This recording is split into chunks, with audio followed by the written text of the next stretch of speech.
Chers amis, eh bien, bonsoir. Toujours bien aussi d'échanger comme ça, c'est édifiant pour nous. L'équilibre entre le travail et le repos. Donc j'ai oublié mes notes, mais quand même j'avais pris une note sur mon téléphone. Je me suis demandé finalement qu'est-ce que c'est l'équilibre. Et j'ai trouvé ça vraiment intéressant parce que c'est un état de repos.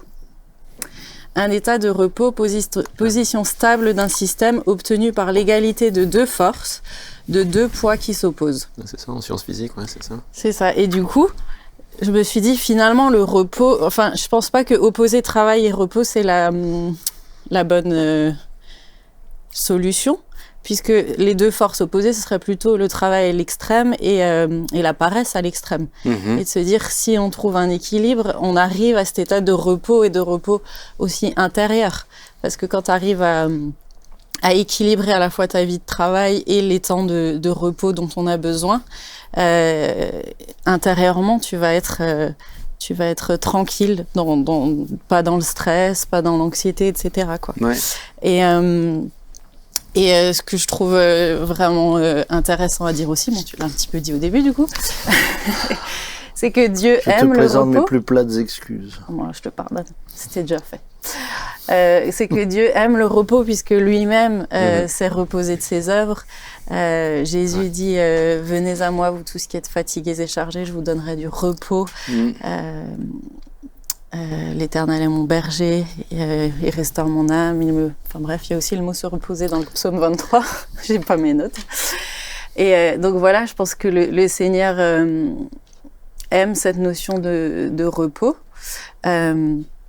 Mais que la notion de repos, elle vient en fait après le travail. Finalement, lui-même, il a travaillé 6 jours et il s'est reposé au 7e. C'est ça, aujourd'hui on a inversé un peu on l'a inversé complètement. Voilà. Je pense qu'il y a une question de proportion. Et on travaille pour se reposer aujourd'hui. Ah oui, la mentalité, c'est on travaille vraiment pour travaille profiter. Pour se divertir et pour. Mais en fait, c'est ça aussi la question, la définition du repos. Quand tu regardes dans Genèse, l'Éternel se reposa de ses œuvres, c'est Shabbat, et c'est cesser, s'arrêter. Donc c'est toujours un peu en lien avec la question du travail. Je m'arrête de travailler pour un temps. C'est pas forcément je vais courir dans plein d'autres divertissements ou plein d'autres choses. Mais c'est je m'arrête. Et dans la loi, le Shabbat, tu parcourais pas plus de 2 km dans la journée. Ouais. C'est-à-dire que d'abord c'était devenu une loi. Le Shabbat devait être respecté, mais tu ne pouvais pas faire des œuvres, travailler ou parcourir plus de 2 km. Qui a aussi été amené à un extrême. Absolument. Qui n'est pas non plus... Après, ça a été... Aujourd'hui, en Israël, tu as l'ascenseur spécial au Shabbat. Oui, ils n'appuient pas sur le bouton, ils s'arrêtent à chaque étage. Même, tu as les minuteurs pour tout, là-bas. Tu as tout le temps des minuteurs pour la clim, pour... Oui, après c'est sûr qu'on est tombé dans des excès, d'ailleurs, que Jésus dénonce. Oui. Il le dit, puisqu'on lui reproche d'avoir guéri une personne le jour du Shabbat. Il dit, mais vous, quand le bœuf il tombe dans le puits, le jour du Shabbat, vous ne le sortez pas. Oui. Donc Jésus dénonçait l'hypocrisie un peu qu'il y avait à ce niveau-là. Donc oui, ce que je voulais dire encore, c'est que je pense que la notion de repos est liée au fait d'avoir travaillé, mais qu'elle s'oppose à la fuite aussi dans le travail. Je pense que certains savent faire, c'est ce que tu disais tout à l'heure, et savent faire de trop en fait, fuient certains de leurs problèmes dans le travail, ou alors, ce que je disais aussi tout à l'heure, mettre leur identité dans le travail, leur valeur dans le travail, et du coup s'arrêter c'est trop difficile, parce que si je m'arrête de travailler, qui suis-je quoi? Ou si je produis rien, qu'est-ce que je suis? Et je pense que le fait de savoir que Dieu aime à la fois le travail et le repos, ça nous encourage à prendre des temps vraiment de repos. C'est ce que tu disais tout à l'heure en fait, pour se retrouver déjà soi-même, pour se retrouver avec lui. C'est ça. Moi j'ai l'impression aussi que beaucoup de gens ne savent plus se reposer. S'arrêter, Ne savent pas comment se reposer. Se reposer, c'est pas, tu le disais avant, c'est pas juste se mettre devant la télé. Non, par exemple, lire, qui est un effort intellectuel, Pourquoi on s'endort des fois en lisant, mais c'est parce que ça demande un effort aussi. Et beaucoup de gens ont du mal à lire parce que cet effort est devenu trop difficile, mais lire c'est reposant. Pour l'âme, ça fait du bien aussi. Et je pense que beaucoup de gens ne savent plus se reposer et donc ils en ont toujours besoin de plus. Ils ont toujours l'impression, mais je me suis pas assez reposé. Mais j'ai pas assez fait. Mais j'aurais dû prendre encore plus. Et mais pourquoi? Mais parce que t'as 5 heures. Parce que t'as pris 5 heures sur les réseaux sociaux, t'as pris 3 heures à regarder 2 films. Et je pense que les gens ne savent plus se reposer aussi correctement. Il me semble, Johanna, je te coupe, mais non, j'ai regardé dans une. Il a dit à Johanna. Concordance, la première fois que le mot, alors peut-être pas je parle dans le texte en français, enfin, en plus c'était plutôt en anglais, mais bon, peu importe. Et le mot sabbat, il apparaît donc dans le texte, en français ou en anglais, dans Exode 16. Et en fait, il définit ce que c'est en disant que c'est un jour consacré à Dieu, à l'éternel, et pas en effet divers loisirs. À divers loisirs, quoi. Et je pense par rapport à ce que tu disais, Johanna, que c'est vraiment cet équilibre qui est source de bénédiction. Moi, ça me rappelle quand j'étais aux États-Unis, j'avais repris mes études et puis à un moment donné, je préparais l'examen du barreau. Et c'était une préparation d'une dizaine de semaines.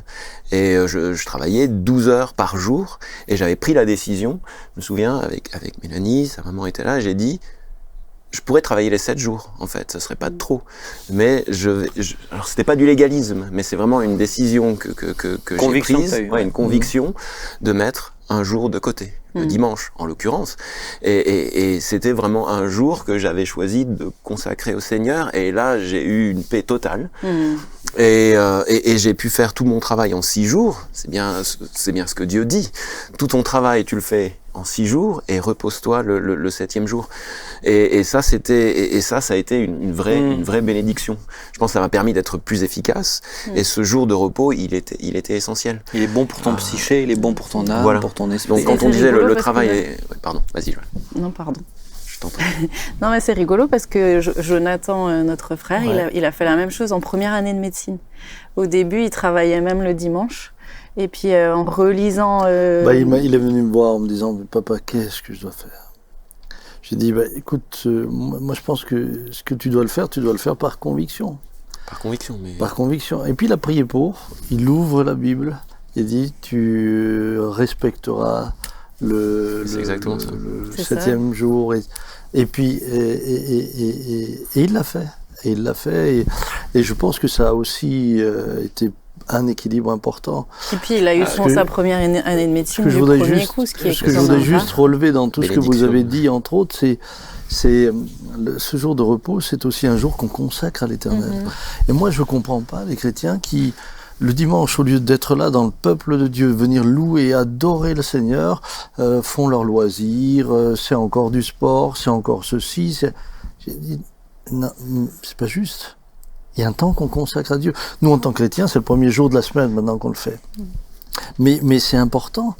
Parce que pour moi, je pense qu'il y a quelque chose qui est important, c'est que le repos, c'est pas du temps perdu. Le vrai repos, c'est pas du temps perdu, c'est du temps gagné. Un jour, on raconte l'histoire suivante, c'est que il y avait au Canada une course entre 2 équipes qui devaient descendre les troncs d'arbres sur le fleuve Saint-Laurent. Donc c'était une longue course. Et puis il y avait une des 2 équipes où c'était justement des chrétiens. Et donc ils s'arrêtaient toujours le dimanche. Donc au début de la course, les autres ont pris de l'avance puisqu'ils continuaient 7 jours sur 7. Mais comme la course était longue, petit à petit les autres se sont épuisés, ont beaucoup moins pu assurer ce qu'ils devaient faire et finalement ceux qui prenaient chaque fois un jour les ont rattrapés et ont gagné la course. Le repos, c'est pas du temps perdu. Non. C'est du temps où tu te renouvelles. Et c'est ça, c'est de se rappeler qu'avant tout, je pense que c'est un repos pour l'âme, et ce repos-là, on l'a dans la présence de Dieu aussi, je pense, dans les temps en famille, dans les temps où on se ressource ensemble et on s'arrête de travailler. Mais pour moi, cet aspect-là, c'est ce que je voulais dire, c'est l'aspect, le repos dans l'esprit, c'est le plus important. Et c'est de lui que tout le reste découle. Mettre l'activité, le sport et tout ça, c'est très bien, mais mettre ça en priorité, pensant que c'est ça qui me repose pleinement, non, c'est secondaire en fait. C'est d'abord être reposé dans le Seigneur, puisque c'est sur lui qu'on se décharge d'abord. Et parce qu'on se décharge sur lui, on est reposé. On peut faire des moments. Moi, le dimanche, alors nous, pour le coup, ne rien faire le dimanche, ça serait compliqué pour un pasteur quand même. Mais je sais que par exemple, le jour où je vais... moi, quand je prends un jour de congé, alors par contre, je tiens vraiment à ce que ce soit un jour de congé avec ma famille ou pour les choses que j'ai à gérer à la maison. Mais je sais que même le dimanche, si je taille des rosiers chez moi, je vais pas culpabiliser. Mais ça va me faire du bien en fait. Ça va m'épanouir quand même. Mais c'est après d'avoir cherché le Seigneur, après d'avoir pris du temps avec les frères et sœurs. Et là, c'est un jour moi j'aime le dimanche où c'est comme ça en fait. On n'a pas 1001 activités derrière, puisque c'est vraiment un jour... Mais c'est ça le problème que nous avons aujourd'hui, c'est que les jours qu'on a de congé sont là pour faire tout ce qu'on n'a pas pu faire en semaine. Donc c'est pas des jours de congé. Tu dois réparer la voiture, tu dois faire les courses, tu dois faire ceci, tu dois faire cela. À la fin, tu reviens le lundi. Et puis... Beaucoup de gens sont épuisés. Donc alors le dimanche est consacré à aller faire de la marche, à ceci, à cela. Moi, hier j'ai fait des travaux chez moi. J'ai fait du bois toute la journée. Ça m'a pas fatigué. Si, ça m'a fatigué physiquement, mais ça m'a fait du bien à l'esprit. Oui. Ça me fait du bien en fait de penser à autre chose. Dépend, oui, alors de pas être. Tout dépend. Celui qui fait du bois toute la semaine, c'est sûr que pour lui faire du bois. On est d'accord, mais de faire quelque chose de physique, c'est aussi bien. Moi, ce que je voulais dire, parce que tu disais, ta question, c'était comment trouver l'équilibre, du coup, alors je dirais plutôt entre le travail et le repos. Et la paresse pour arriver à ce repos. Vraiment intérieur et tout ça. Mais je pense que déjà, il faut bien se connaître soi-même parce qu'on n'a pas non plus tous les mêmes limites, pas tous la même résistance à la fatigue, au stress, etc.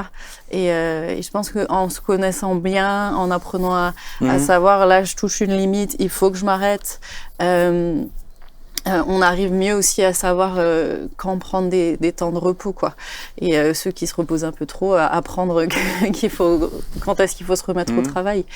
Et moi, je sais par exemple que il y avait un temps où presque tous les week-ends, on avait quelque chose à la fois le vendredi, le samedi, du monde le dimanche, etc. Y compris même des activités de l'église. Mais surtout des activités de l'église. Mais c'est aussi important de le dire. Des fois, ça peut épuiser. C'est ça. Et c'est là que je me dis... En tout cas, on avait pris une décision de se dire, le week-end, on veut un jour où finalement on n'a rien de prévu et où on peut être... bien sûr, tout d'un coup, il y a du monde qui débarque, on les accueille et tout, mais ne plus se mettre un stress, une charge en plus ce jour-là.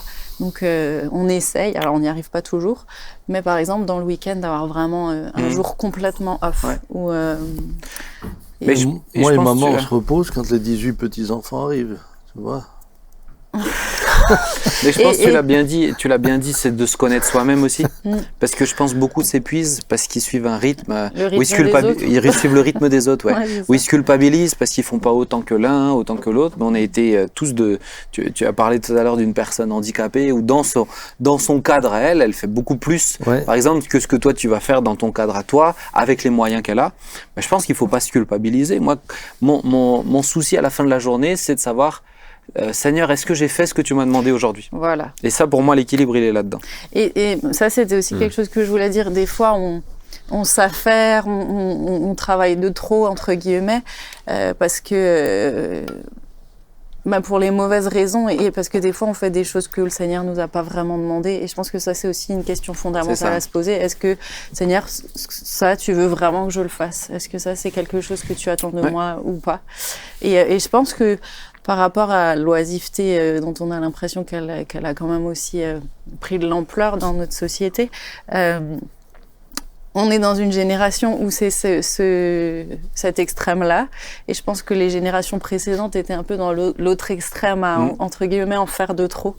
Et nous, il faut trouver l'équilibre entre les deux, quoi, et réussir à faire ce que Dieu nous demande, à bien le faire et à le faire pleinement. Mais aussi à... Et il y a des générations qui étaient réduites à l'esclavage. Oui. C'était... Oui, mais c'était encore le siècle passé. Tu avais des gens, c'était un... Non, mais si je prends... Maintenant, je prends ton exemple quand même. Le mien? Ouais. Quand on était plus jeune, tu avais beaucoup de mal à t'arrêter. Oui. Donc, et nous, moi, dans notre famille... souffrir votre maman avec ça. Ouais, nous aussi, je crois. Oui. T'es pas sûr.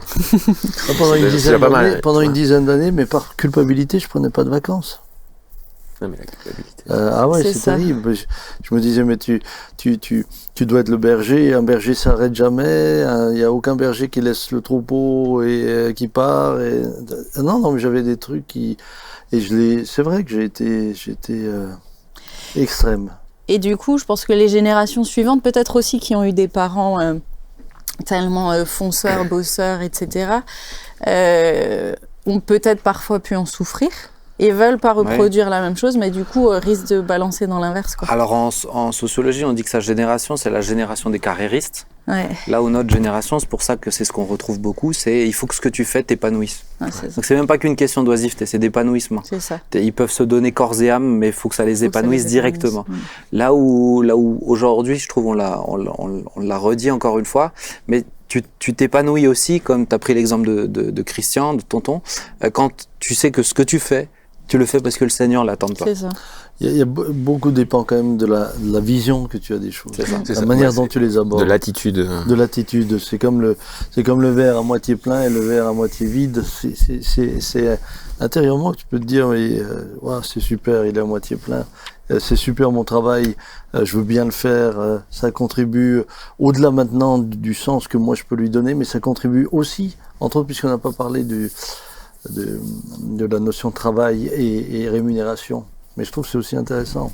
Oui. Mais t'en tires quelque chose. La rémunération, elle n'est pas forcément pécuniaire, mais t'en tires quelque chose. Même quand tu as des gens qui ont des hobbies. Et leur hobby, dans leur hobby, c'est un travail. Mais oui. Mais il n'y a aucune rémunération. Mais c'est la joie pure du travail qu'ils auront fait. Aujourd'hui, évidemment... Mais cette satisfaction, c'est leur rémunération. Mais aujourd'hui, on a beaucoup réduit la notion de travail uniquement à l'argent. Oui. Mais c'est dommage. Mais regarde, même dans le corps de Christ, on est tous membres d'un seul corps, mais on a tous une fonction. Donc on a tous une charge, on a tous une attente, quelque chose que Dieu attend de nous. Et notre rémunération, c'est de voir le royaume de Dieu avancer, c'est de voir le corps de Christ se développer, c'est de voir des âmes être sauvées. Et entre la personne qui prêche sur l'estrade ou la personne qui s'occupe, qui est derrière la caméra, rien que sur une émission comme ça, il y a des gens à la technique, à la sono, il y en a qui sont sur le plateau. Mais notre rémunération, c'est de savoir qu'on encourage et le corps de Christ et d'autres personnes aussi. Mais c'est ça la rémunération, c'est pas de dire bon, elle était bien l'émission. Mais ça m'amène aussi à ce que dit l'apôtre Paul, la piété et le contentement. C'est-à-dire que quand tu es conscient que ton travail a plus de sens que seulement l'argent, tu peux aussi te contenter du salaire que tu reçois. C'est-à-dire que tu n'es plus dans l'exigence. Ce qui fait que tu peux... moi, je vois dans une église comme la nôtre, on peut embaucher, on a pu embaucher, etc. Parce que ceux qui viennent voient au travers du travail qu'ils sont appelés à faire plus que simplement un salaire. C'est ça. Et ce qui fait que les uns et les autres, avec évidemment, moi je sais que Johanna, avec la qualification qu'elle a, à qualification et à travail égal ailleurs dans la société, elle gagnerait 4-5 fois plus. Mais elle a renoncé à ça. Et elle le fait parce que elle le fait pour le Seigneur. L'essentiel, c'est qu'à la fin, on peut vivre décemment. C'est tout. Mais après, on veut pas s'enrichir, on veut pas. C'est pas notre but. Non. C'est pas notre but. Ça fait plus d'1 heure. On va terminer. On a bien travaillé.